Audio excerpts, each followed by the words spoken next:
This message goes out to the Catholic mom or dad who feels bad not taking their kid to Mass.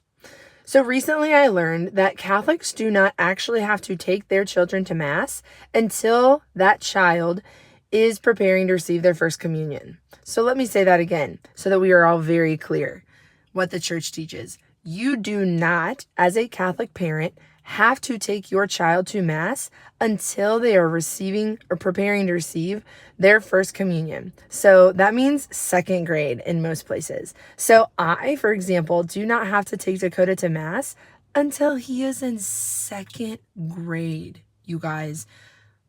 Oh my goodness, that left me with so much peace and freedom. And it made so much sense to me. I was like, it makes sense that I don't have to take a 2-year-old to Mass who like kicks and screams the entire time I try to contain him in a pew. Like, my kid is a runner. Some people's kids are so calm and sit in the pew, and I look around and see them and I am amazed. And I'm like, I don't know what you've done. I don't know if you've trained them. I don't know if they just have a different disposition than Dakota, but it doesn't matter. Because no matter who, like, well-meaning family member or friend may have told you before that, like, you need to take your kid to Mass or you need to be taking them to Mass, blah, blah, blah. Like, otherwise they're not going to learn how to sit or be still or be holy or etc. I just want to reject all of those things as lies right now. And so to help you and myself understand that that is not actually what God is saying, that's not actually what the church is saying, and you don't have to bring them until they're in second grade, or at least preparing for their first communion, whatever age that is for them. This made sense to me for so many reasons. One, because I don't think most kids learn how to sit still for long periods of time until they're 4 or 5, like either pre-K or kindergarten.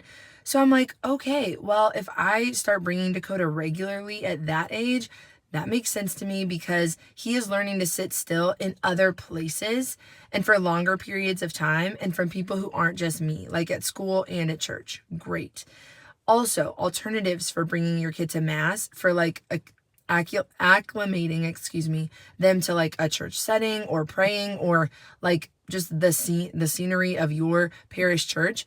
Take them when Mass is not happening and let them run amok. Let them run up near the altar. Jesus says, let the little children come to me. Like, I love bringing Dakota to my church and just letting him explore with me and pointing things out, because then it's private prayer. It's just me, him, and Jesus, and I'm not worried about having to contain him. And then he's like kind of getting accustomed to things. So I hope that helps. If this is a word of hope and encouragement to you, please share with other Catholic parents. It is okay not to bring them to Mass till second grade. Love you guys.